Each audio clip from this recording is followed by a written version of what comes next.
Hello everyone. So I welcome you all once again. So student, this is a crash course and right now what we are doing is we are discussing nitrogen containing compound. This is the second lecture. In very first lecture we have discussed about introduction of amine, structure of amine, classification of amine, IUPAC nomenclature of amine, and we have discussed about preparation of amine, how to prepare amines. So student, last class was very important because preparation of amines, you will find there are a lot of questions that is asked in examination. Now student, we are going for properties of amines. It is also important, and in properties of amines, just the thing that is generally ignored, जो student ignored करते हैं वो physical properties होता है student. So physical properties, so if you talk about physical properties, so students physical properties में lower amine, lower aliphatic amine. Students, lower aliphatic amines are gaseous having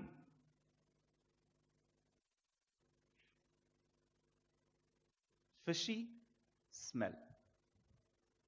तो कभी student ये आपको कभी क्वेश्चन पूछा जा सकता है the product which is coming having a fishy smell, तो ये आपको पता होना चाहिए they must be what, they must be lower aliphatic amine.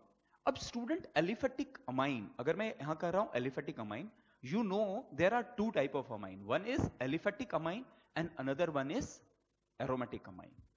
Aliphatic amine वो होता है स्टूडेंट जहां पर aliphatic ring से आपका NH2 ग्रुप जुड़ा हो.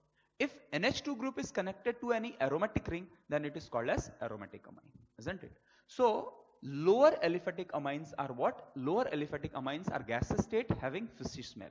The second important point is aliphatic amines with 3 or more carbon atoms are liquid and higher are solid. Higher amines are solid. Higher aliphatic amines are solid.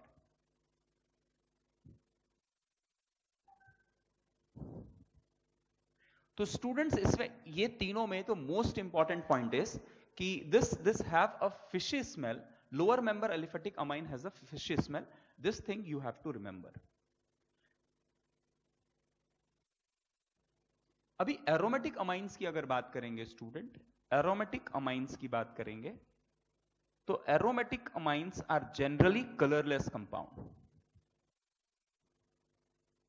But due to its oxidation, you will find they are generally found as a colored compound. So due to oxidation they get colored. So colorless compound, but due to atmospheric oxidation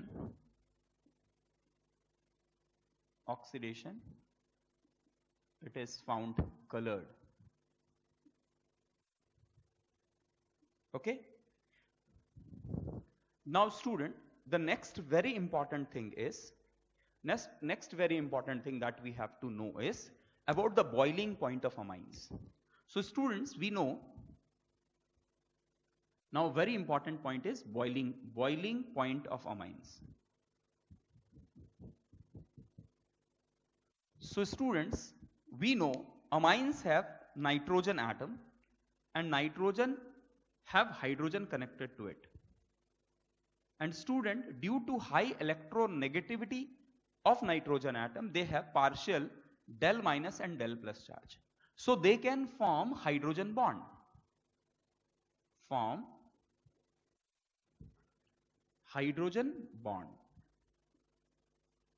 So amines generally form hydrogen bond, but primary and secondary amine form hydrogen bond. Tertiary amine do not have any hydrogen, therefore it do not form any hydrogen bonding. So primary and secondary amines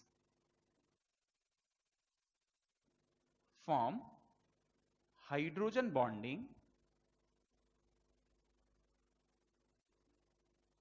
but 3 degree do not form hydrogen bonding. अब student 3 degree, why 3 degree do not form? Because 3 degree amines do not have any hydrogen atom associated with it. तो students जितना ज्यादा hydrogen bonding होगा boiling point उतना ज्यादा होगा. सो boiling point order is 1 degree greater than 2 degree greater than 3 degree, isn't it? So amines follow this order. So 1 degree greater than 2 degree greater than 3 degree. Is it clear? Is it clear?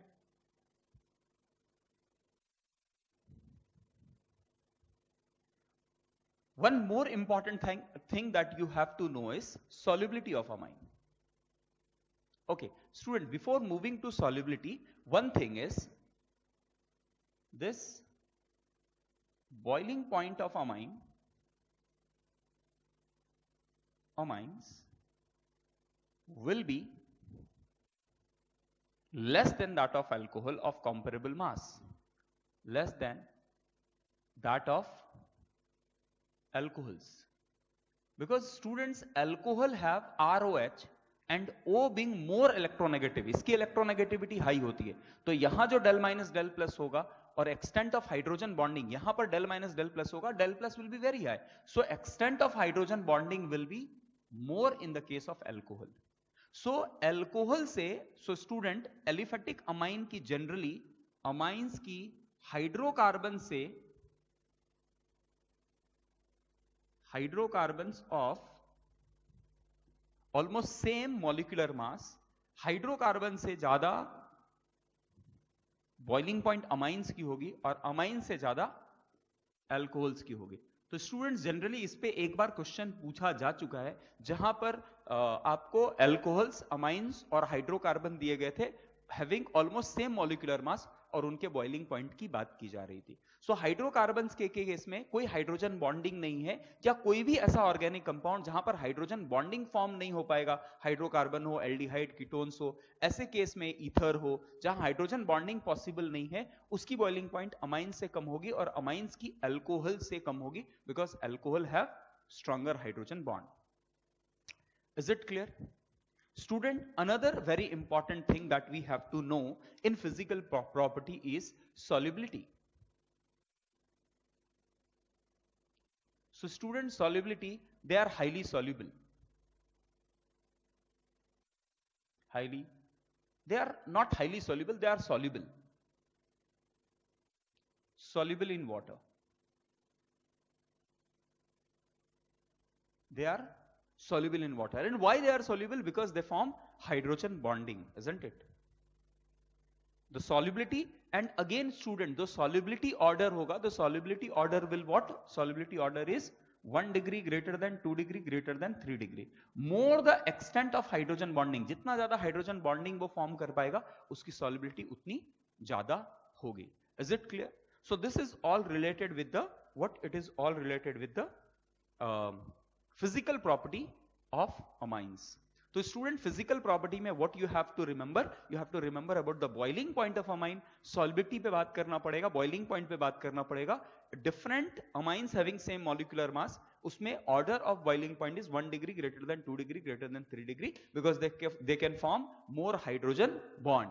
Same यही कारण होता है उनकी solubility का भी. And student among the other organic compounds अगर आप देखेंगे, so boiling point of amine are lesser than alcohol and acids of comparable molecular mass. Alcohol और एसिड से कम होगा स्टूडेंट, क्योंकि अल्कोहल और एसिड दोनों के केस में स्ट्रॉन्ग हाइड्रोजन बॉन्डिंग हो जाता है, बट बाकी के केसेस में amines will have more boiling point as compare to other compounds, isn't it? Okay, so this is all about physical property. Now student, we will move to chemical properties. अभी chemical properties की अगर बात करें student, तो we know amines are a derivative of ammonia and ammonia is basic, isn't it? Ammonia एक basic compound है students. तो अगर अमोनिया बेसिक है तो अमाइंस होंगे, चाहे प्राइमरी, सेकेंडरी, टर्शरी अमाइंस हो, वो भी बेसिक होंगे, isn't it? क्योंकि बेसिक स्ट्रेंथ तो बढ़ जाएगा ना, हाइड्रोजन निकाल के आप अल्कील ग्रुप ऐड करोगे तो उसकी बेसिक स्ट्रेंथ बढ़ जाएगी। तो सबसे पहला first point is basic strength of amines. तो स्टूडेंट बेसिक स्ट्रेंथ की अगर बात करें तो आप यहां ध्यान में रखो एलिफेटिक अमाइंस में and aliphatic amines are generally more basic. Aliphatic amines are more basic than aromatic amines. अभी स्टूडेंट एरोमेटिक अमाइंस में क्या होता है? एरोमेटिक अमाइंस में यू नो कि एरोमेटिक रिंग, बेंजीन रिंग जुड़ा होता है और यहां पर रेजोनेंस के कारण there is delocalization of electron. ये इलेक्ट्रॉन डीलोकलाइज्ड होता है and it is not available for donation. So इसकी बेसिक स्ट्रेंथ जो होती है वो कम हो जाती है। So basic strength is less. And student जितना ज्यादा एरोमेटिक रिंग जुड़ा होगा उतना ज्यादा बेसिक स्ट्रेंथ कम होगी। So basic strength is 1 degree greater than 2 degree greater than 3 degree. If all other substituents are aromatic, जैसे एग्जाम्पल अगर बात करें स्टूडेंट्स, यहां पर अगर NH2 है and if we have 2 rings attached, ये तभी होगा स्टूडेंट्स जब दोनों के दोनों रिंग एरोमेटिक हो। अगर यहां एक एलिफेटिक होता तो डेफिनेटली इसकी बेसिसिटी इससे ज्यादा होती, isn't it? अगर यहां पर CH3 ग्रुप होता तो वो इलेक्ट्रॉन सप्लाई करता और बेसिसिटी इससे ज्यादा हो जाती, isn't it? एंड अगर स्टूडेंट तीनों के तीनों एरोमेटिक रिंग्स हैं तो इसकी बेसिक स्ट्रेंथ और भी कम हो जाएगी। जितना ज्यादा डीलोकलाइजेशन होगा बेसिक स्ट्रेंथ उतनी कम होगी। नाउ एलिफेटिक अमाइंस में students you have to remember कि गैसियस फेज में order is 3 degree greater than 2 degree greater than 1 degree greater than NH3। This is the order of amines in gaseous phase. लेकिन student ये जब aqueous phase की आप बात करोगे या सॉल्वेंट फेज की बात करोगे तो एक्वस फेज में दिस ऑर्डर इज चेंज्ड। अब ये ऑर्डर चेंज होकर स्टूडेंट ये डिपेंड करेगा कि अल्कील ग्रुप क्या है। इफ R इज CH3, एक छोटा ग्रुप है, सबसे छोटा अल्कील ग्रुप है, so order is 2 degree 1 degree 3 degree and then NH3। आपको कैसे याद रखना है स्टूडेंट? याद रखना है अगर आपका R छोटा है तो 1 degree will come before 3 degree and if R is C2H5, ये अगर बड़ा ग्रुप है then order is 2 degree 3 degree 1 degree and NH3। अभी स्टूडेंट इसके बाद अगर R का लेंथ और भी चेंज होता है तो ये भी ऑर्डर चेंज हो जाएगा, but we don't have to keep that in our mind. वो ध्यान रखने की जरूरत नहीं है। In NCERT this is given और एग्जामिनेशन में आपको इसके बाहर से कुछ भी नहीं पूछा जाएगा। Is it clear? क्लियर है स्टूडेंट्स? तो दिस इज वेरी इंपॉर्टेंट। बहुत बार बेसिक स्ट्रेंथ पे क्वेश्चन पूछा जाता है। Is it clear? Directly questions पूछे जाते हैं बेसिक स्ट्रेंथ ऑफ अमाइन पे और एक्वस फेज और गैसियस फेज पे क्वेश्चंस रहते हैं। ध्यान में रखिए इस बात को। ओके, नाउ अभी स्टूडेंट वी हैव सीन कि if amines are basic in nature so definitely it will react with acid, isn't it? तो एसिड के साथ रिएक्शन होगा स्टूडेंट, किनका? किसी भी अमाइंस का। अगर आपके पास RNH2 एक अमाइन है और आप इसको HX या H+A- किसी भी एसिड के साथ रिएक्ट करेंगे, सो what you will gate? You will gate RNH3+X-, isn't it? अब ये HA कोई भी वीक एसिड भी रहेगा तो भी चलेगा स्टूडेंट। जनरली अमोनिया जो है they are good base, so it will react with almost all type of acid. तो एसिड से रिएक्ट करके आपको अमोनियम सॉल्ट देगा and this reaction student, this aliphatic भी हो सकता है और यहां पर एरोमेटिक भी हो सकता है। Now student this reaction is very important Why this reaction is important? Let's try to understand. क्योंकि students ये जो reaction होने के बाद ये रिएक्शन होने के बाद जो आपको प्रोडक्ट मिल रहा है it will be water soluble, है ना? ये आयोनिक कंपाउंड बन रहा है तो ये वाटर सॉल्युबल होगा। अब स्टूडेंट वाटर सॉल्युबल हो गया है, सो अगर कोई आपके पास अज्यूम करो कि you have one amine is there and you have another compound, another organic compound X, and if it react with acid, ये acid से react करता है और ये acid से react नहीं करता है, it doesn't react with acid, तो ऐसे केस में क्या होगा स्टूडेंट, ये react करने के बाद it will give a compound which will be water soluble, आप filter out कर सकते हो। अब ये जनरली जो X होते हैं ऑर्गेनिक कंपाउंड होते हैं, उनकी सॉल्युबिलिटी जो होती है वो वाटर में कम होती है। Organic you know like dissolve like principle, तो organic compound generally organic solvent में ही डिसॉल्व होंगे।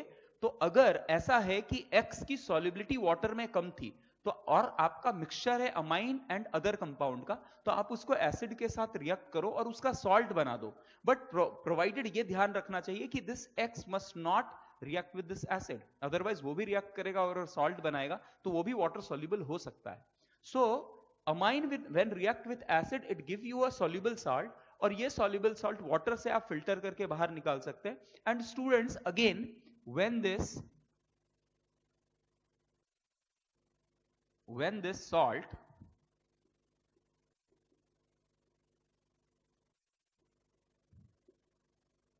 salt is treated with like NaOH KOH के साथ आप ट्रीट करेंगे, so you will get RnH2 plus NaX plus H2O, so you will get back amine, isn't it? So this is one of the method that is used for the separation of amines from other compound. Is it clear? Clear, students? So take it down. Done? Okay.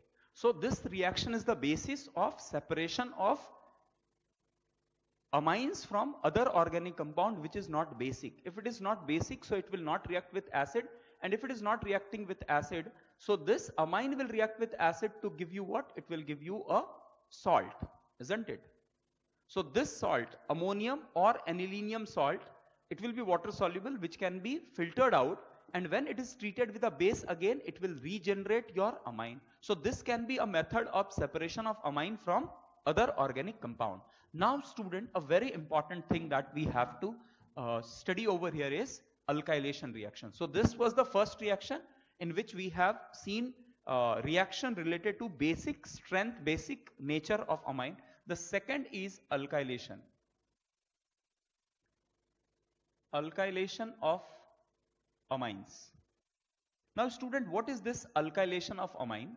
Alkylation is if you have any amines like RnH2, and if you are reacting it with R-X, so alkyl halide को आप amine से react कर रहे हैं student, so what will happen, this amine will attack on this alkyl halide, this carbon will have del plus और इस halogen के पास X minus होगा, तो ये इस पर attack करेगा and this will give you RNH, nitrogen will get plus R dash plus X minus. Now this hydrogen will move out to give RNH R dash plus HX. Clear, student? Is it clear? Alkylation.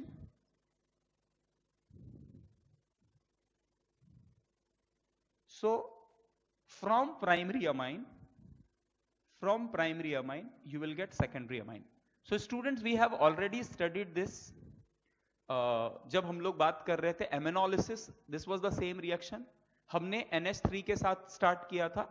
We have started with NH3. NH3 react with RX to give RNH2, and then RNH2 react again with RX to give R2NH. And student, agar if this RX is taken in excess, so again this will attack and it will give you R dash and R dash, and finally what you will get is R dash X will give you quaternary ammonium salt.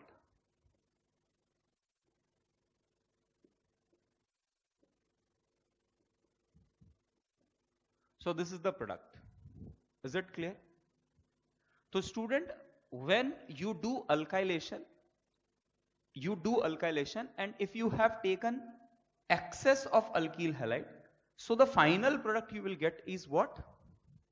Quaternary ammonium salt. Is it clear?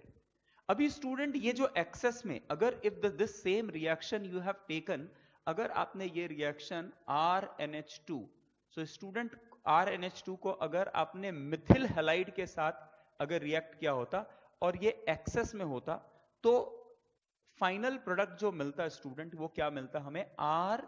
RNHCH3. First step में ये मिलता, then again CH3I के साथ ये react करके RNCH3CH3 and again it react with CH3I to give RNCH3CH3CH3 plus and I minus. So आपको क्या मिल जाता है स्टूडेंट? आपको मिलता क्वाटर्नरी अमोनियम सॉल्ट.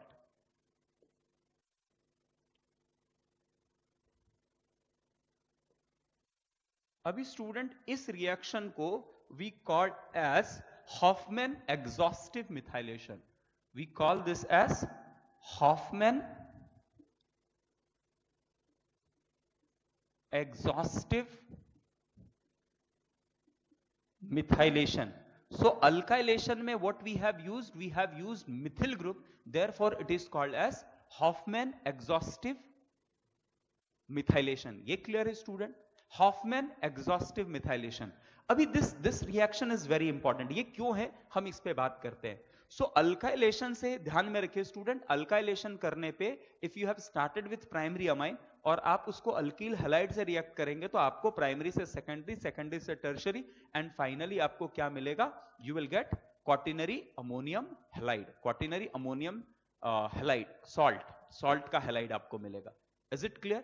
अभी student why this is very important, इस बात को मैं आपको बताता हूं, ध्यान से समझिए. This is very very important. जो आपको बताने वाला हूं वो बहुत इंपॉर्टेंट है. वो क्या है, ध्यान से समझिए स्टूडेंट्स. अगर आपने if you have taken, suppose मेरे पास क्वाटर्नरी अमोनियम सॉल्ट जो स्टूडेंट फॉर्म हुआ है, मिथाइलेशन के बाद, this is the salt that I have obtained. तो स्टूडेंट अगर ये सॉल्ट हुआ ऑब्टेन हुआ है, मैं अगर इसको मॉइस्ट Ag2O के साथ रिएक्ट करूंगा, तो मॉइस्ट Ag2O क्या जनरेट करता है? OH माइनस जनरेट करता है student, isn't it?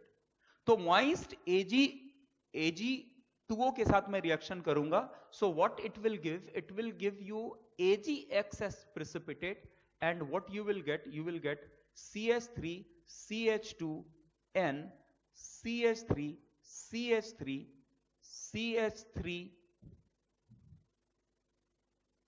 plus and OH minus. So this is the product you will get, isn't it? This is the product you will get.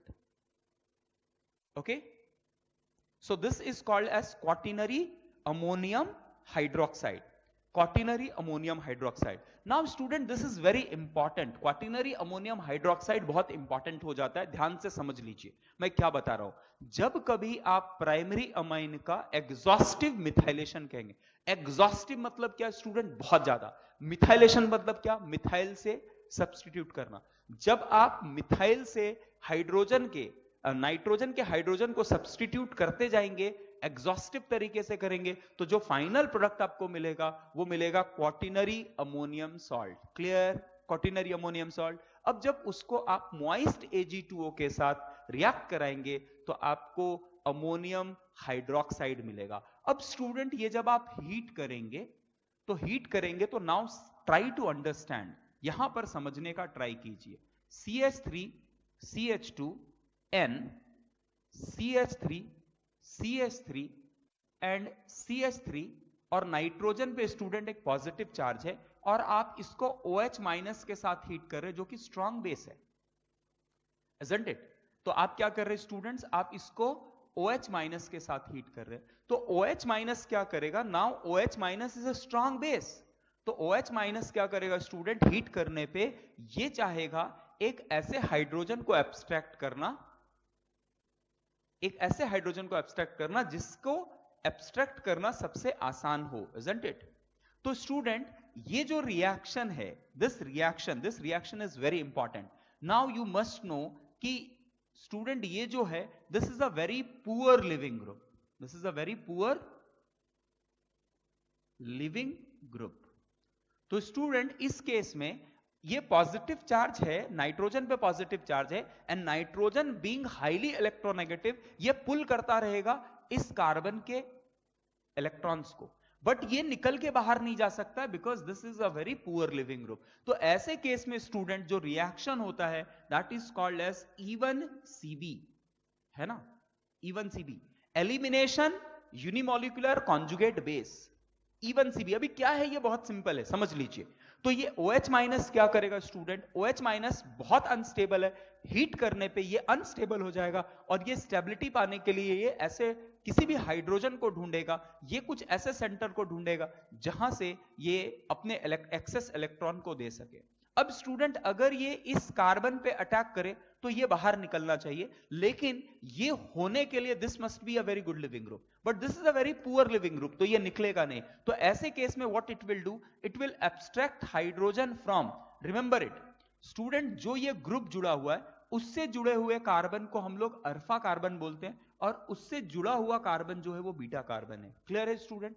तो ये क्या करेगा, बीटा कार्बन से हाइड्रोजन निकालना स्टार्ट करेगा और जैसे हाइड्रोजन निकल जाएगा तो ये कार्बन इस CH बीटा कार्बन पे नेगेटिव चार्ज जनरेट होगा. नाउ स्टूडेंट जब तक नेगेटिव चार्ज जनरेट हो गया, हाइड्रोजन निकल गया, इसका अगर एक हाइड्रोजन बीटा कार्बन से अगर आपने एक हाइड्रोजन निकाल लिया स्टूडेंट, जब तक ये हाइड्रोजन निकलता है तब तक ये NR3 ग्रुप जो आपके पास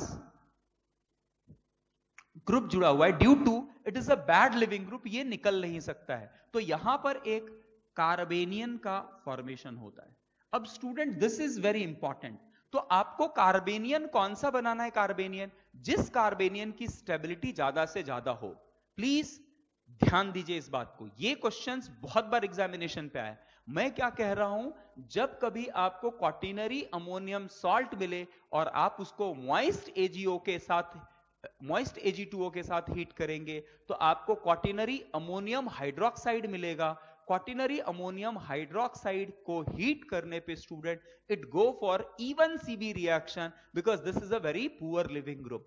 तो ये OH minus will try to abstract hydrogen from that carbon atom, that beta carbon atom, from that beta carbon atom, जिस जगह पे बीटा कार्बन एटम, वो बीटा कार्बन एटम से निकालने का ट्राई करेगा जिस जगह पे कार्बेनियन की स्टेबिलिटी कम से कम हो, ज्यादा से ज्यादा हो. और कार्बेनियन की स्टेबिलिटी ज्यादा से ज्यादा तब होगा जब this is not surrounded by any other carbon atom. तो स्टूडेंट यहां पर दिस इज हाईली स्टेबल. अब क्या होगा, बिकॉज इस कार्बन पे नेगेटिव चार्ज आ गया है एंड ये पुल कर रहा है स्टूडेंट, तो ये अपने इलेक्ट्रॉन को देना चाहेगा and slowly and gradually this will move out.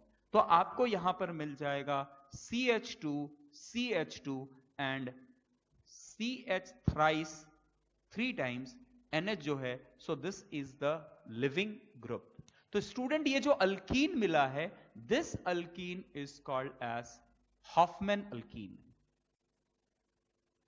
तो यहां स्टूडेंट जब कभी आप इवन CB कराते हैं तो जो आपको प्रोडक्ट मिलता है वो हॉफमैन प्रोडक्ट मिलता है. So student we will see one more problem based on this because this concept is very very important. अभी student what we are doing, just I am revising the concept. एक बार revision हो जाएगा then definitely I will take a lot of problem, क्योंकि जो आपको exam में problem पूछे जा रहे हैं वैसे बहुत सारे प्रॉब्लम हम करने वाले, बट जस्ट फॉर थोड़ा अंडरस्टैंडिंग के लिए I am taking another example.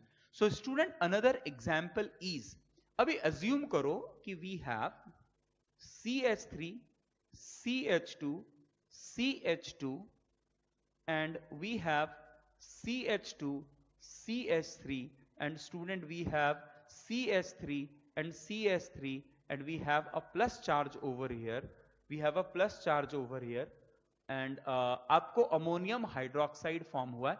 और अब स्टूडेंट अगर आप इसको हीट कर रहे हैं तो student OH minus being strong base, it will try to abstract hydrogen from beta carbon. तो सबसे पहले स्टूडेंट ये जो नाइट्रोजन जुड़ा हुआ है उससे जुड़े हुए कार्बन को हम अल्फा बोलते हैं। तो this if this is alpha 1, this is alpha 2, this is alpha 3 and this is alpha 4, isn't it?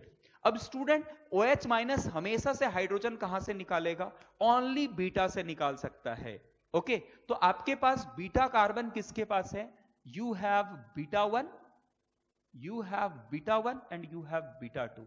अब स्टूडेंट अगर इसके पास दो ऑप्शन है, इधर बीटा 1 और बीटा 2, तो आप बता सकते हैं कि कौन से कार्बन पे, बीटा 1 पे कार्बेनियन ज्यादा स्टेबल होगा या बीटा 2 पे कार्बेनियन ज्यादा स्टेबल होगा? डेफिनेटली बीटा 1 पे स्टेबल ज्यादा होगा, बिकॉज यहां पर स्टूडेंट बीटा 2 पे अगर कार्बन कार्बेनियन बनेगा तो ड्यू टू इंडक्टिव इफेक्ट ये इसको ज्यादा अनस्टेबल करता रहेगा। Is it clear? So यहाँ what you will get is, you will get CH3, CH2, CH2, N, CH2, CH2 minus, and you have CH3 and CH3 plus. अब student what will happen? This will supply electron और ये टूट के बाहर निकलेगा, and what you will get?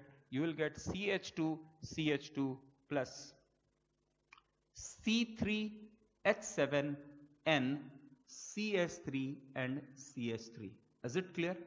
तो student वो alkyne बनेगा जो ज्यादा से ज्यादा लेस सब्स्टिट्यूटेड हो। तो यहां पर अगर स्टूडेंट दो अल्कीन फॉर्म हो सकते थे, ये अल्कीन फॉर्म हो सकता था और ये अल्कीन फॉर्म हो सकता था। तो आप देखेंगे this alkene is more substituted, तो वो ना फॉर्म होके ये अल्कीन फॉर्म हो रहा है। बट ये स्टूडेंट ऐसा नहीं है कि हर बार आपको लेस सब्स्टिट्यूटेड अल्कीन ही फाइनल प्रोडक्ट बनेगा।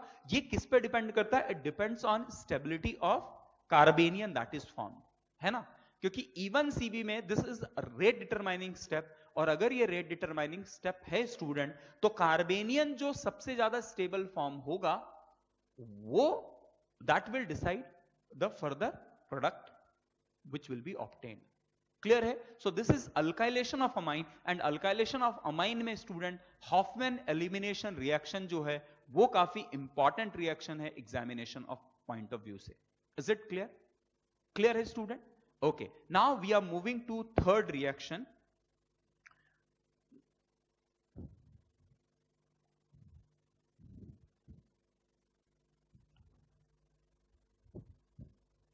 Student, what I want is कि आप जब ये वीडियो देख रहे हो, so what you can do, आप इसको into 2 के स्पीड में देखो, और जिस पॉइंट पे आपको चीजें समझ में ना आए आप उस जगह पे स्पीड को स्लो करो। क्योंकि आप जितना देखो इस टाइम पे आई एम रिवाइजिंग थ्योरी, बट मुझे पता है कि आपका थ्योरी पूरी तरह से रिवाइज्ड है, बट स्टिल एक बार हम रिवाइज कर रहे हैं तो आप इनटू 2 के स्पीड से देख सकते हो। एंड हमारा मेन जो फोकस होगा यहां will be solving a lot of problems on this chapter, isn't it? सारे एक एक करके हम सारे चैप्टर्स पे बहुत सारे अच्छे क्वेश्चंस लेने वाले हैं। Is it clear? तो next reaction is student reaction with next reaction is called as acylation, acylation of amine. अब student this is also a very important reaction. Student organic में क्या है? देखो ऑर्गेनिक में चीजें बदल नहीं सकती, वहां पर चीजें फिक्स है। रिएक्शन एक ही तरह का होता है, रिएक्शन फिक्स होता है कि इस रिएजेंट को इस रिएजेंट के साथ एक एक्स रिएक्टेंट को वाई रिएक्टेंट के साथ किया तो प्रोडक्ट जो होने वाला है वो फिक्स है। तो अगर आपको चीजें आती है ऑर्गेनिक में तो आपको कॉन्फिडेंस काफी आएगा। आप क्वेश्चन देखते ही आप सोचोगे, समझ में आएगा आपको कि ये क्वेश्चन सॉल्व हो सकता है। तो कॉन्फिडेंस बिल्ड करना है स्टूडेंट, तो आपको पता होना चाहिए कि रिएक्शन क्या होने वाला है, isn't it? तो acylation, what is acylation of amine? तो स्टूडेंट जब कभी आप देखिए, आप जब कभी if you take any primary amine, isn't it? और प्राइमरी अमाइन को स्टूडेंट जब आप कभी किसी एसिड क्लोराइड के साथ आप रिएक्ट करवाते हो, है ना? एसिड क्लोराइड के साथ आप रिएक्ट करा सकते हो, आप एस्टर के साथ रिएक्ट करवा सकते हो, आप एनहाइड्राइड के साथ रिएक्ट करवा सकते हो। तो स्टूडेंट्स जब आप रिएक्शन कराएंगे तो ट्राई टू अंडरस्टैंड कि this carbon have del plus and this oxygen have del minus. तो स्टूडेंट यहां पर व्हाट क्या हो सकता है, because this nitrogen have lone pair, so it can attack on this carbonyl carbon. So जो electron deficient carbon atom है उस पर अटैक करेगा, और अगर स्टूडेंट उस पर अटैक किया, सो what will be the product? It will give you RNH2 plus.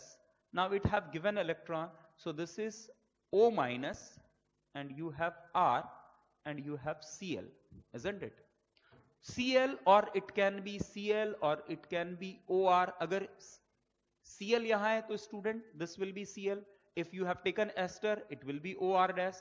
If you have taken acid anhydride, the living group will be C double bond OOR dash.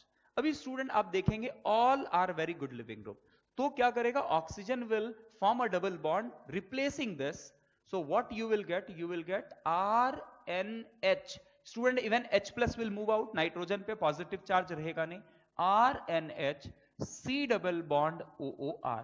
so what you get substituted amide. This is what? This is substituted amide. Substituted amide you are getting, student. Amide is what? RC double bond ONH2. So if hydrogen is substituted, that is called as substituted amide. अब student, substituted amide का formation is a very very important reaction. अभी ये क्यों important है मैं आपको बताना चाहूंगा स्टूडेंट, क्योंकि आप देखिए इस बात को समझने का ट्राई कीजिए स्टूडेंट। जब कभी आप किसी अमाइन में, आप एज्यूम करो इसका मेन एप्लीकेशन जब आएगा स्टूडेंट आपको एनिलीन्स के टाइम पे आएगा। अगर आपके पास स्टूडेंट एनिलीन है तो एनिलीन का ये जो NH2 ग्रुप है is a very strong activating group, क्योंकि ये इलेक्ट्रॉन सप्लाई करता है बेंजीन रिंग को और वो एक्टिवेट करता है इसके ऑर्थो एंड पैरा पोजीशन को, है ना? Is a strong activating group, strong activating group. Now students जैसे ही आप इसको असाइलेशन के लिए लेके जाएंगे, आप जब इसका असाइलेशन कराएंगे, सो what you will gate, acylation कराने पे आपको क्या मिलेगा student? What you will gate is NH C double bond OOR। Now student you can see जो ये नाइट्रोजन के इलेक्ट्रॉन है, now it is in cross conjugation. तो ऐसे केस में स्टूडेंट ये जो इलेक्ट्रॉन रिंग की तरफ सप्लाई हो रहा था उसकी टेंडेंसी कम हो जाएगी। ये क्रॉस कॉन्जुगेशन का केस है स्टूडेंट, और ऐसे केस में इसकी जो एक्टिवेटिंग टेंडेंसी है वो कम हो जाएगी। So less activated ring. तो अब आप बोलेंगे कि ये लेस एक्टिवेटेड रिंग का क्या मतलब है, लेस एक्टिवेटेड रिंग होने से क्या बेनिफिट है? तो स्टूडेंट जब हम लोग एनिलीन के रिएक्शंस पे बात करेंगे तो हमें ये डिफरेंस समझ में आएगा। बट रिमेंबर इट कि असाइलेशन करवाने से यू गेट सब्स्टिट्यूटेड अमाइड, और एनिलीन के साथ में आपको क्या मिल जाएगा? एनिलीन के केस में भी आपको सब्स्टिट्यूटेड अमाइड बन जाएगा, लेकिन इस केस में जो ये बेंजीन रिंग है, जो फिनिल रिंग है, उसकी जो एक्टिविटी है it will decrease. Is it clear? Clear है students? A very important thing that I would like to tell you over here is, student, even this reaction is called as benzoylation। जैसे acylation है वैसे ही आप अगर आपने student in fact मैं क्या कहूंगा कि if suppose you have RNH2 and आपने इसको रिएक्ट कराया बेंजोइल क्लोराइड के साथ, so it will give you RNH C double bond O, and so this reaction जहां पर आप बेंजोइल क्लोराइड या बेंजोइक एसिड के एस्टर या एनहाइड्राइड के साथ रिएक्ट कराएंगे तो जो प्रोडक्ट मिलेगा that will be called as benzoylation. That process is called as benzoylation. Is it clear? Is it clear? ठीक है student. Now let's move to the next reaction that is given. So the next reaction is the next reaction that is given is carbyl amine reaction. A very important reaction that is called as carbyl amine reaction. Carbyl amine reaction. This is also called as isocyanide test. This is also called as isocyanide test. Isocyanide, why this is called isocyanide test? Because isocyanide have a very pungent smell, and formation of isocyanide, you can smell it. Formation of isocyanide, you can smell it because its smell is very unpleasant. Is it clear? So student, even this can be used to test primary amine. So this is also used for test of primary amine. Okay, student, let's see what is the reaction whenever you take primary amine. Student, this is only given by primary amine. Secondary amine and tertiary amine do not give carbyl amine test. तो अगर out of primary secondary tertiary amine आपको पता कर रहा है कि primary amine कौन है, you can carry out carbylamine test और आइसोसाइनेट टेस्ट. अब स्टूडेंट, इसका जो रिएक्टेंट है it is CHCl3 plus KOH. अब स्टूडेंट, यू नो कि this reaction is used for the preparation of carbene, isn't it? तो यहां पर आपको जो प्रोडक्ट मिलेगा student, you will get R triple bond C. तो आपको यहां पर आइसोसाइनाइड का फॉर्मेशन होगा. आइसोसाइनाइड फॉर्मेशन होगा. नाउ ये कैसे होता है, इसके मैकेनिज्म को समझते हैं student. So whenever you have CHCl3 and you are treated with a strong base KOH, तो student this OH minus will take out this hydrogen because this hydrogen is acidic. तो यहां आपको फॉर्म होगा CCl3 minus plus H2O. Now student, अगर आप CCl3 के structure को देखेंगे, CCl, Cl and minus. Now student, ये इलेक्ट्रॉन को पुल कर रहा है, isn't it? तो अगर कार्बन पे नेगेटिव चार्ज आया तो chlorine can move out in the form of Cl minus, generating CCl, one lone pair and one empty orbital. This is carbene. And carbene is electron deficient. आप देख सकते हैं student, इस carbon के पास it have outer most orbital में इसके पास इट हैव जस्ट 4 कार्बन. तो ये इलेक्ट्रॉन डेफिशिएंट है, इजंट इट? तो इलेक्ट्रॉन डेफिशिएंट है and when you are treating it with amines. अब नाउ स्टूडेंट, आप अज्यूम करो कि आपने RNH2 अमाइन, प्राइमरी अमाइन लिया है जिसके पास लोन पेयर है and you have a carbene, और कार्बीन के पास एक एम्प्टी ऑर्बिटल है. तो उनका क्या होगा, हर बार रिएक्शन क्या होता है student? Electron rich entity electron deficient entity को अपना इलेक्ट्रॉन सप्लाई करता है. अब ये इलेक्ट्रॉन सप्लाई करने से क्या होने वाला है? ओके, तो ये मैं आपको यहां दिखा देता हूं. CCl, Cl, Cl minus and this will give you Cl, CCl, lone pair and empty orbital. This is carbene. तो जब आप स्टूडेंट RNH2 को CCl2 के साथ रिएक्ट कराओगे, so you will get RNH2 plus and you will get Cl and Cl, and this carbon will have a negative charge. Now student, in this case what will happen, this hydrogen will move out and this even Cl will move out because carbon have negative charge.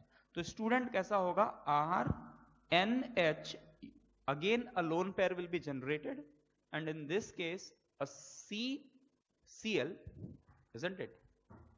CCl and one empty orbital is generated. So student, again this nitrogen will give empty electron to its this empty orbital of this carbon, and what you will get? You will get RNH plus double bond C, again negative charge, and Cl.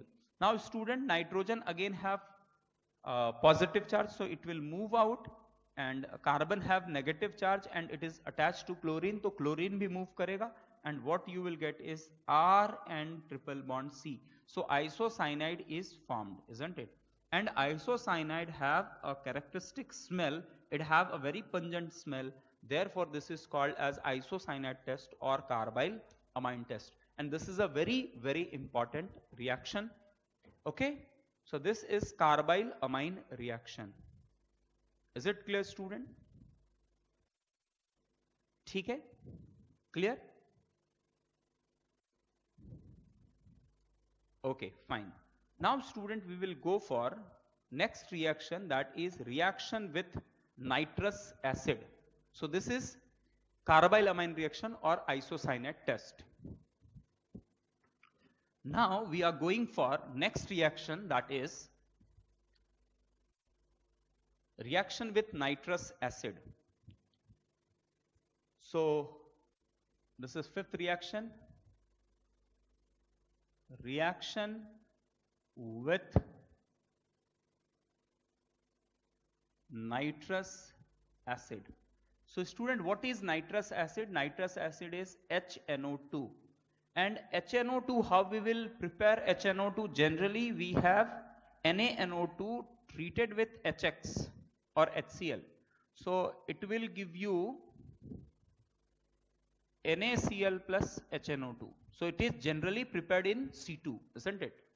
So freshly it is prepared. Abhi student, what we have is when you treat it with primary amine with nitrous acid, that is HNO2. Now the structure of HNO2, if you see structure of HNO2, so nitrous acid, what nitrous acid give student? So nitrous acid is a very important reagent, and it is mostly, you will see कि organic में बहुत सारे reaction nitrous acid के होते. So student, this nitrous acid, as I said, it is a very important reagent. तो सबसे पहले nitrous acid का स्ट्रक्चर जो है वो हम समझते हैं. Nitrous acid, the structure of nitrous acid is this one. अभी students, this go for self dissociation. Self dissociation means what? Self dissociation means what students? ध्यान से देखिए, समझिए इस बात को. If you have HON double bond O plus HNO2, so one of them will act as an acid which will produce H plus, and one of them will act as a base. So what you will get is, you will get HNO2 minus plus HOH plus N double bond O.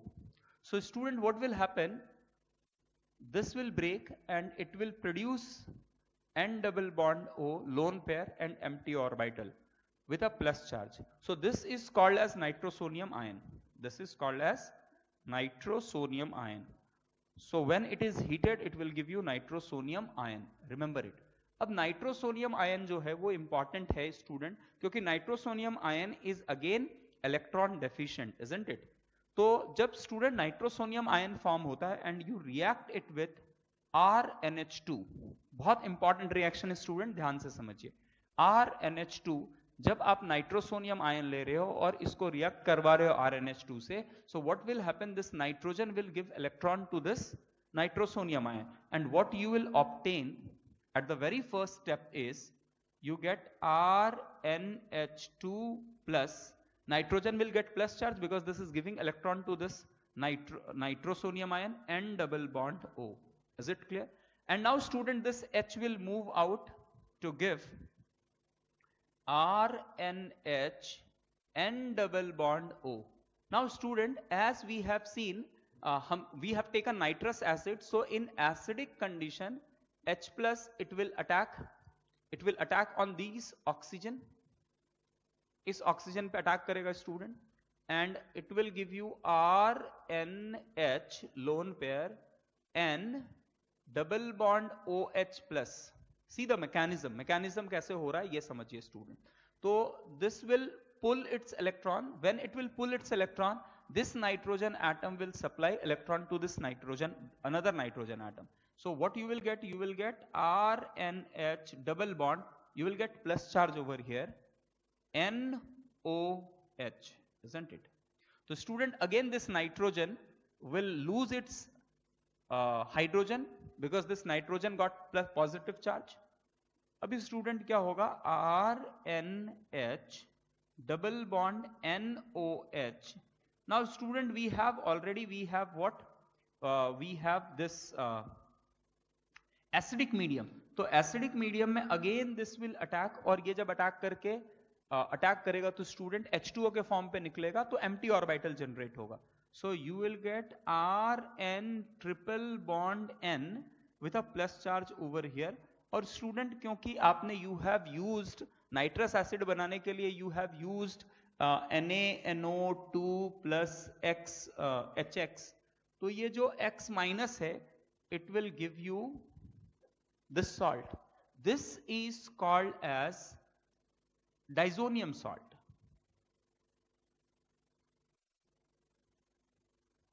This is called as disonium salt. This is preparation of disonium salt. अभी student this is highly unstable because you can see even at lower temperature. Student यहां पर बहुत अच्छा leaving group है, world का one of the best leaving group is N2 group. तो थोड़ा भी अगर हीट किया even at room temperature highly unstable होते हैं स्टूडेंट. ये हाईली अनस्टेबल होता है, ये हाईली अनस्टेबल होता है. तो even at room temperature it will decompose, और वाटर तो आप लेके रखे हैं तो it will give you alcohol ROH plus N2. तो nitrogen gas will move out. Clear है student?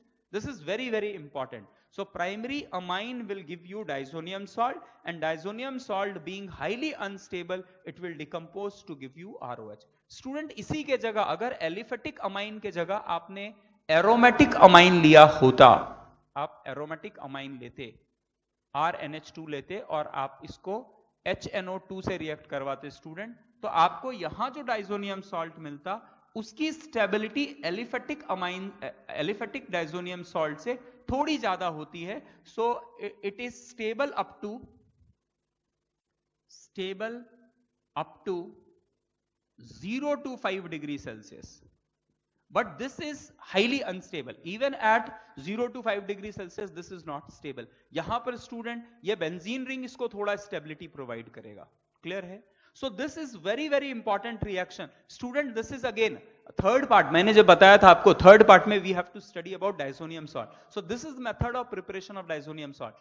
जब कभी आप प्राइमरी अमाइन को नाइट्रस एसिड के साथ रिएक्ट कराएंगे तो आपको क्या मिलेगा? What you will get is disonium salt. Is it clear? तो स्टूडेंट डाइजोनियम सॉल्ट कौन देगा? केवल प्राइमरी अमाइन देगा. नाउ ट्राई टू अंडरस्टैंड कि अगर मैंने प्राइमरी अमाइन के जगह मैंने सेकेंडरी अमाइन लिया होता student, if I would have taken secondary amine, तो स्टूडेंट क्या होता इस केस में नाइट्रस एसिड के साथ? आप ये समझिए, जब मैं HNO2 के साथ इसको रिएक्ट करता तो यहां नाइट्रोसोनियम आयन तो फॉर्म हो जाता, और स्टूडेंट उसके बाद यहां पर R' H प्लस ये इलेक्ट्रॉन देता, N डबल बॉन्ड O ये फॉर्म होता है स्टूडेंट. अभी after this you must have got R dash N double bond O. Is it clear? अभी स्टूडेंट अगर आप बोले कि H प्लस के प्रेजेंस पे अगर इसने अटैक भी किया स्टूडेंट, H प्लस के प्रेजेंस पे, आप देखिए the only difference over here is कि जब स्टूडेंट यहां पर H प्लस इसको इलेक्ट्रॉन सप्लाई, H प्लस जब अटैक करता है ऑक्सीजन पे तो ये पुल करता है नाइट्रोजन के इलेक्ट्रॉन को. तो अगर स्टूडेंट आप ये यहां पर भी same thing if will carry out, so what you will gate NOH R dash and plus charge, and now nitrogen can not bear plus charge on it, तो ये इसी जगह पे आके रुक जाएगा स्टूडेंट. क्लियर है? So secondary amine will never give you diazonium salt. Why it will never give you diazonium salt? Because student, first step में if you have one hydrogen तो वो बाहर निकलेगा, लेकिन R plus आसानी से नहीं निकल सकता, तो it will stop at this stage. And student, this is a very very important reaction. This is very very important reaction. So secondary amine, student, it will give you nitrosoamine. This will give you what? Nitrosoamine. And nitrosoamine is yellow in color. Is it clear? And in this case, no N2 gas will evolve. So this is called nitroso. This is nitroso group. Nitroso dialkyl amine. Dialkyl amine, which is yellow compound. So students, जब आप nitrous acid के साथ react करेंगे, आप ये बात समझिए, primary secondary tertiary amines में अगर आपको डिस्टिंग्विश पूछा गया है तो कार्बाइल अमाइन प्राइमरी को तो अलग करेगा, लेकिन सेकेंडरी टर्शरी को वो अलग नहीं कर सकता है, isn't it? Carbylamine isocyanate test, carbylamine isocyanate test आपको प्राइमरी अमाइन देता है, तो primary amine can be distinguished from secondary and tertiary amine, but secondary tertiary amine cannot be distinguished by carbyl amine test. But nitrous acid के साथ you can distinguish primary, secondary and tertiary amines. कैसे student? Primary amines जो है वो आपको क्या देगा? आपको डाइजोनियम सॉल्ट देगा और finally it will give you alcohol. Secondary amine it will give you nitrosodialkyl amine. It will give you nitrosodialkyl amine. Nitrosodialkyl amine, और ये येलो कंपाउंड होगा. स्टूडेंट, अगर आप इसी के जगह अगर 3 डिग्री अमाइंस अगर आप यूज करते CH3 थ्राइस N, और अगर आप इसको नाइट्रस एसिड के साथ रिएक्ट करवाते स्टूडेंट, तो फाइनली आपको यहां पर या तो कुछ रिएक्शन नहीं मिलेगा, या you can say it will give you a salt, है ना?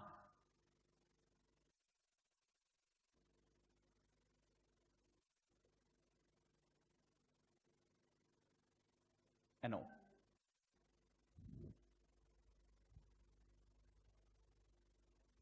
So this is the reaction. So generally 3 degree amines do not react with nitrous acid. So student, how to distinguish? Nitrous acid can be used to distinguish amines. Primary amine के साथ वो diazonium salt alcohol देगा, secondary amine के साथ वो yellow compound देगा, and tertiary amine के साथ नाइट्रस एसिड जनरली रिएक्ट नहीं करेगा. Is it clear? Is it clear? A very very important reaction. It is used to distinguish primary, secondary and tertiary amines. Clear, students? Okay. Now we will go for the next reaction, that is called as Hinsberg test.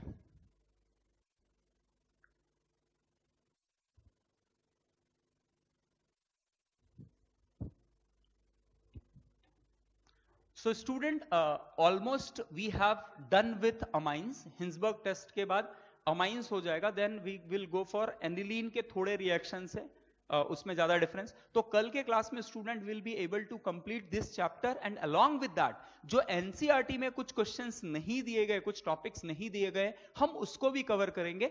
And day after tomorrow we'll start with the question answer session, and those sessions will be very very important. I can guarantee you कि आप वो questions अगर attempt करेंगे तो आपको 50 to 60% question NEET या JEE में वो मिलने वाले हैं जो आप क्लास में किए रहेंगे. This is my guarantee. Is it clear? So चलिए student, so last topic of this is Hinsberg test और reaction with aryl sulfonyl chloride. So this is the sixth reaction, that is aryl sulfonyl chloride. It is a very very important reaction because this is also used for separation of primary, secondary and tertiary. You can distinguish primary, secondary, tertiary amine by using this reaction. So what is this? This is benzene sulfonyl chloride. What is this benzene sulfonyl chloride? This is called as Hinsberg reagent. This is called as Hinsberg's reagent. Clear hai? So benzene sulfonyl chloride. So formula will be C6H5, then S double bond O double bond O Cl. This is benzene sulfonyl chloride, which is also called as Hinsberg's reagent. Clear है student? तो Hinsberg reagent याद रखिए, directly question पूछा जाता है examination में, what is Hinsberg reagent? So benzene sulfonyl chloride C6H5SO2Cl, isn't it? अब student ये क्या है, ये कैसे रिएक्ट करता है? This is very very very important, isn't it? So student, it react differently with primary, secondary and tertiary amines. So student, we will first of all we will see with the primary amine. Like suppose I have taken RNH2. हमने पहला primary amine लिया है student, और हमने इसको benzene sulfonyl chloride के साथ react कराया है. हमने इसका बेंजीन सल्फोनिल क्लोराइड के साथ रिएक्ट कराया है. तो स्टूडेंट आप देख सकते हैं सल्फर में डबल बॉन्ड ऑक्सीजन है, ऑक्सीजन है, क्लोरीन है, तो ये इसके इलेक्ट्रॉन को पुल करता रहेगा और इस सल्फर में एक डेल प्लस चार्ज आएगा. So nitrogen containing lone pair can attack over here, और ये क्या देगा स्टूडेंट? ये देगा RNH2 plus, RNH2 plus, and it will give you S double bond O.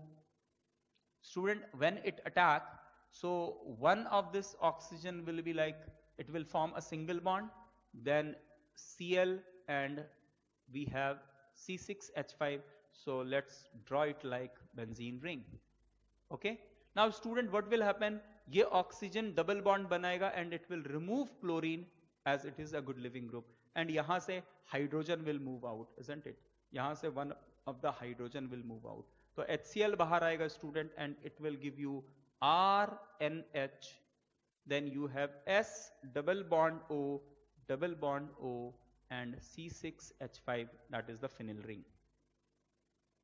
So student, this is the product. Primary amine से what you will get? You will get this product. Is it clear? ठीक है student? Now remember it कि student ये जो nitrogen के साथ hydrogen जुड़ा हुआ है, it is highly acidic.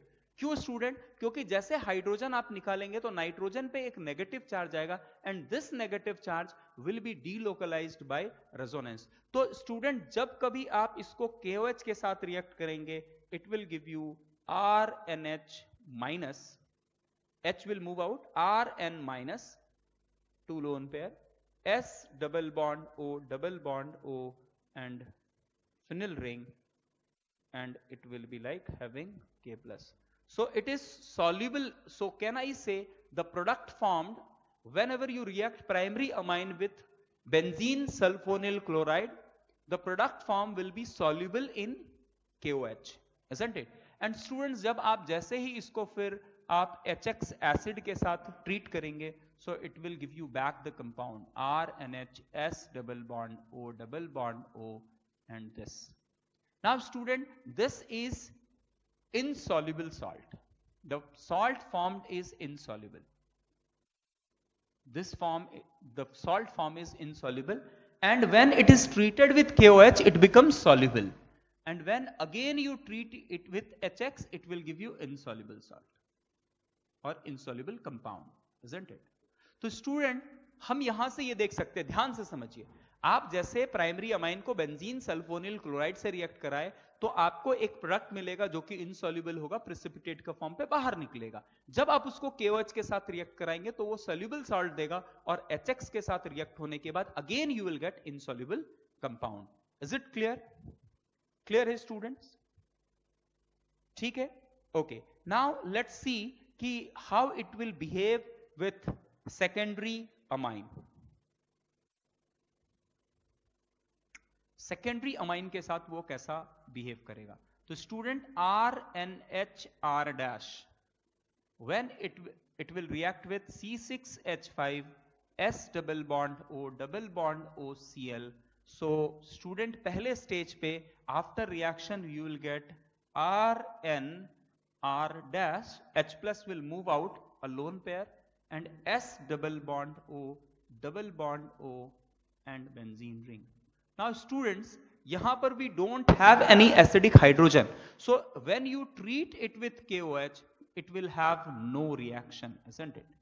It will give no reaction, it will not be soluble because this nitrogen doesn't have any acidic hydrogen. तो स्टूडेंट यहां से आप देखो प्राइमरी और सेकेंडरी अमाइन को आप डिस्टिंग्विश कर सकते हो. जब आप बेंजीन सल्फोनिल क्लोराइड से प्राइमरी अमाइन को रिएक्ट करवा रहे हो तो आपको एक इनसॉल्युबल कंपाउंड मिल रहा है जो KOH के साथ डिसॉल्व हो जा रहा है, बट यहां पर जो इनसॉल्युबल कंपाउंड मिल रहा है वो KOH के साथ डिसॉल्व नहीं हो रहा है. Now student if you see tertiary amines के साथ इसका रिएक्शन अगर आप देखेंगे तो टर्शरी अमाइन के साथ C6H5 S double bond O double bond O Cl, इनके बीच में स्टूडेंट रिएक्शन होना मुश्किल है बिकॉज नाइट्रोजन पे प्लस चार्ज जो आएगा वो वापस जाना उसके लिए काफी डिफिकल्ट है.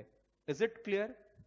तो student tertiary amine do not react with so tertiary amine do not react with benzene sulforine chloride because they do not have any replaceable hydrogen, so they do not react.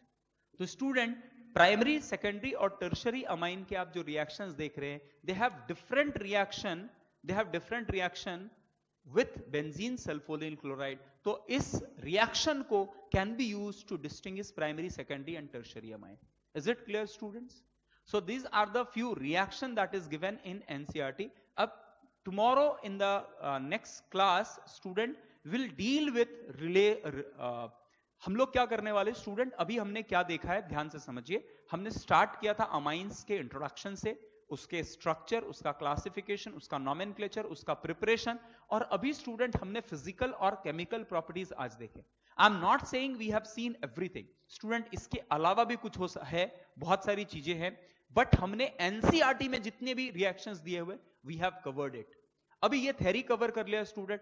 कल के class में student we will complete this chapter. कल हम लोग aniline और diazonium salt, already we have seen how diazonium salt is formed, वो काफी छोटा टॉपिक है, वो खत्म करेंगे. And on the second half of the class we will try to deal with some of the topics that is very important but not given in NCERT. Clear है? तो पहले तीन, हम तो 2 क्लासेस है student, it was based on NCERT. तीसरे class में हम लोग NCERT के जो बचे हुए पार्ट है वो देखेंगे और कुछ ऐसे रिएक्शंस देखेंगे जो बहुत इंपॉर्टेंट है बट NCERT में नहीं दिया हुआ है. And 4th and 5th lecture we will focus, we will solve lot of problem student. Around we will solve I can say 15, 30 to 40 question we will solve, और उस 30 to 40 क्वेश्चंस में you will find कि JEE या NEET में वहां से आपको definitely कुछ ना कुछ क्वेश्चंस मिलने वाले. Is it clear? सो आज के लिए thank you very much. Keep studying, keep hard working. Okay student, thank you.